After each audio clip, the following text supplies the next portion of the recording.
Hey guys, welcome to another video. In this video we're going to actually look at something different. We're going to actually look at creating a tactical artifact or a tactical scan. So we're going to do a file scan for malicious file types in every temp directory on the machine. So all user profiles, their temp directory, and the Windows temp directory itself. Let's get into it. So the first thing we want to do is look at the command get bg child item list. Now we've done this before where we do a quick walk on there, but I want to show you something in this. So we're just going to run get bg child item list. We're going to do a walk on that, which is the help. From other videos we showed that off. We're actually going to do another help lookup inside, and now we're going to specifically select the search path because we want to see what options the search path has. So we type in search path and we get a few different notes. One is if you type in temp, it will do a search path. So this is a flag, right? This flag, if put in the search path, will automatically search all users' profiles temp directories as well as the system root temp directory. The other flag that we have here is all users. So with the all users flag, instead of specifying where the user's directory is and then doing a recurse on the entire directory tree for every user, you can actually pull specific folder values out and then parse those folders either from that root directory or a recurse on those as well. So in this case, you could see that we have a search path of all users app data roaming. What happens is a process goes out and parses all users that are installed or set up in the machine, and then it builds an array with, it replaces the all users with their information, and then appends the rest of the file path. So you can see that all users app data roaming. Now our output is users administrator, users user 1, user 2, user 3, user 4, app data roaming. So this will process every single one of the users folders with app data roaming. And we don't have to actually just look at C users and then do a full recursive scan to get data under these subfolders. So your search is going to be much, much faster when doing that. And the same thing with temp directory. So the two flags we have here are temp again and all users. We want to use that temp flag. So let's do that now.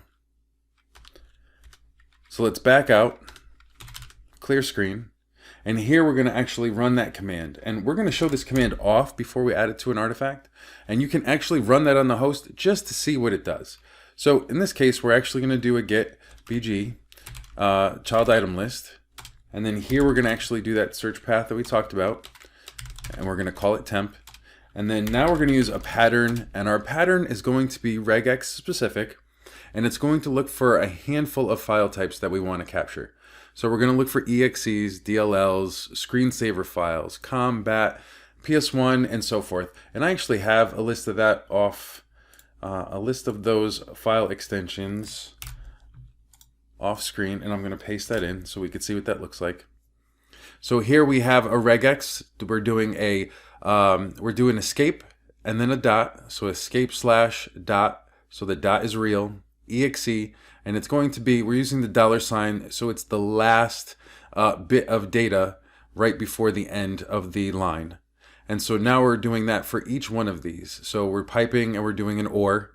And so you can see we're doing an EXE or DLL or screensaver file or COM, BAT, PS1, PSM1, PSD1, VBS, VBE, JS, WISH, HTA, PI, and INI. And so it's going to locate all of those items for us. Now, we're not going to do a recurse because this could take a bit of time, especially on an admin or a development box. But I want to show you what this looks like if we just hit enter to get back that data. So we want to see this data verbose, and we want it to the screen so we can see all the information. So here we're actually going to do an out and escaped JSON. So we actually get details back to the screen. We're not doing reporting on this. So by default, data comes back as a hash table, which is converted in Blue Genie to JSON, and it's captured in the background. We're actually going to run this command and output this information to the screen just to see what it's doing. So we're going to hit enter and watch it go. This way, we know that it's actually processing information on the machine prior to sending this specific command / artifact to all of our systems on our network. So you can see that 2 items were found.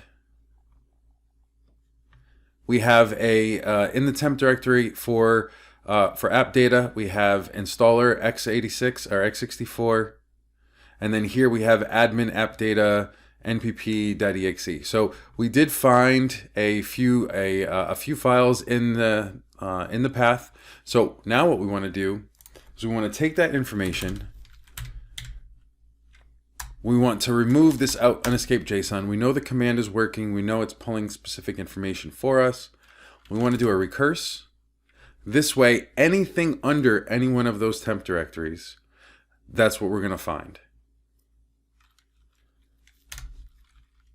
And then here, we're just going to add the prefix commands -add. So that's the method called commands add, and it's going to add this command to our settings configuration file. So here we're going to put this in double quotes. Everything else is in single quotes, and this is PowerShell. So we're going to add this to double quotes so it keeps the entire string. And we're going to hit enter. So you can see that get bg child item list, search path temp pattern, all of these items in the pattern, and recurse has been added. If we do a review on our settings, you can see that the commands have been added. And now we're going to save this artifact so that we can use this. And then on the CLI, we're actually going to pull our system information on the fly and then process this command to all those machines. So let's do that now. So here we're actually going to just create that artifact. So we're doing an artifact export. And we're just going to do, let's say, file temp scan. You see that it was created in the path, artifacts, file temp scan YAML. We're going to take that. We're going to exit BlueGenie, clear the screen. Just want to show what that command looks like before we start running that so you can see. If you ever have a worry about what the command looks like, just do a help and you can see that information down here. So you can see our /sys, identify systems in the artifact for a lookup. You can see if you type in file : it gives you our information. It's group : it gives you that information. So down here are some examples. So it's here, it's /sys equals, and then we're actually going to use this type of method right here, which is group, calling a group, and then typing in run to run that command. So we're going to run bluegenie.exe. We're going to do the sys equals, and here we're actually going to type in group, and now we have a group called bgscan 001, which has a handful of computers already in it. And now we're going to do /a for the artifact with the path, and then we're going to type in run.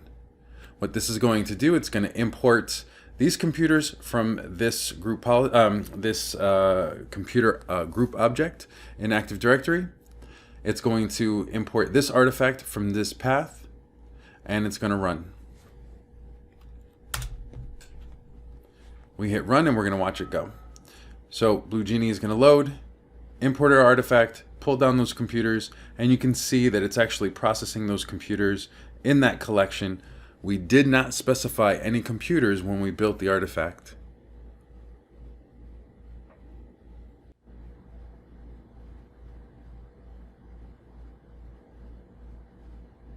Alright, so all of our jobs completed, and now we can actually reference our transcript directory to look for any of our logging. So here we're going to go to transcripts, we're going to do a dir, and you can see that there's one folder in here. We have a handful of logs. So in here we're looking at that time and date stamp folder because we did not specify a job ID. So we're just looking at the folder timestamp. And here you can see that we have, we'll just go to in progress to see there's no more jobs left. We're going to go to completed, and you're going to see a handful of job data. Alright, so let's take a look at that folder structure. So you can see there's still a handful of 685s or around that same number. Those are usually an indication especially since they're all the same, that those machines were offline. The few that we do have are online are our ADDC, our Windows 10 001, our Windows 10 Dev 01, and then our Windows 7 SP1. So let's take a quick look at the Windows 7 SP1 machine. So we're actually going to do a cat on this file, and if you do a cat on this file, you can actually see that it's a JSON, a compressed JSON, so it makes it extremely hard to read. So if you want to read that in a better format, what you can do is convert that to, or convert from JSON rather, in PowerShell. But that gives you the object, which is still a pain to read. We can actually take that data one more time, clear screen real quick, and then we're going to convert that data back to JSON. And what happens is PowerShell will parse that data, the object, and make it a clean JSON line by line so that you can see every item very, very clean.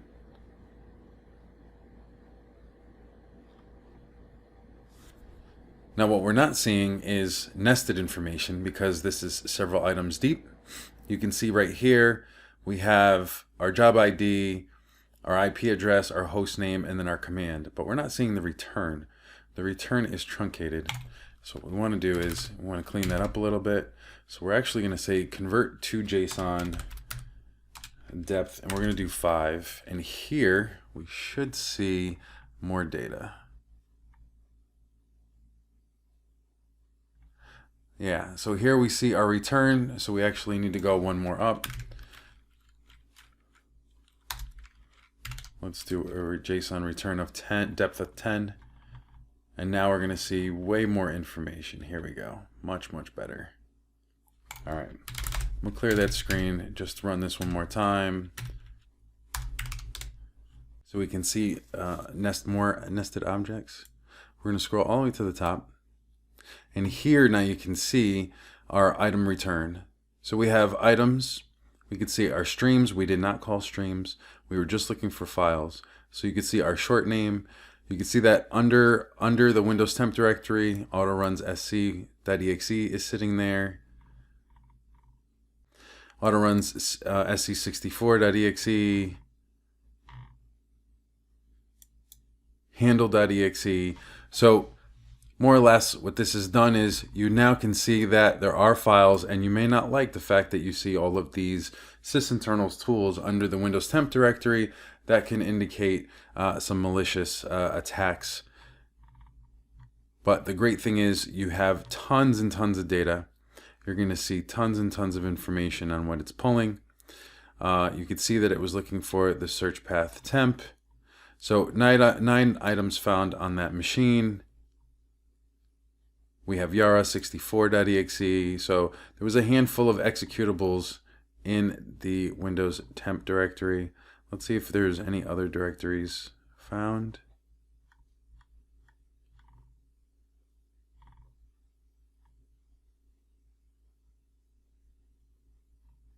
We have DLLs, so VC runtime, 140.dll.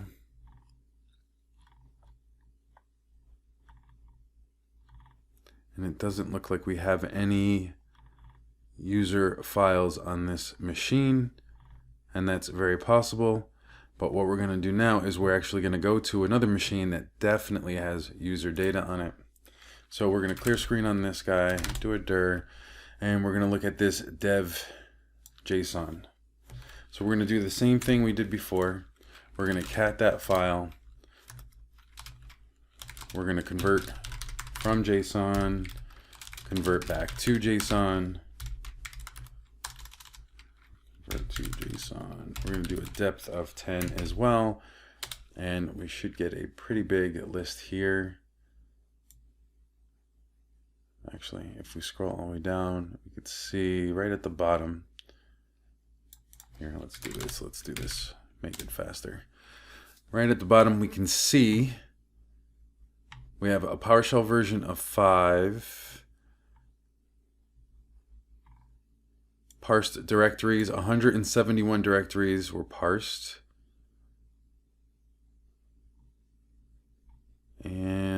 and parsed files, 482, and we found 29 files that were that had a malicious extension on them. And then you could see that there was a path of specific user's path that it found. So this one was the users directory app data local temp. Under VS Code, it found a binary sitting there. We'll scroll up. You can see other files. There's a Win provider DLL. So it definitely did some work it needed to do, and it was really fast in how it searched it. So if we scroll up even further, we're probably going to start seeing, let's see if they're all in the user's space, if there's any. Yeah, see now here we have a path of C users administrator app data. This one was looking at NPP 8.1 installer, so that's Notepad++ installer. There's an exe, a binary sitting there. So this is literally telling you everything that's on the machine and what directories that they're nested in, and it pulled all that information quickly. All right, so that's it for our tactical file scan on the temp directory for malicious file types. Please join me in the next video, and I hope to see you there.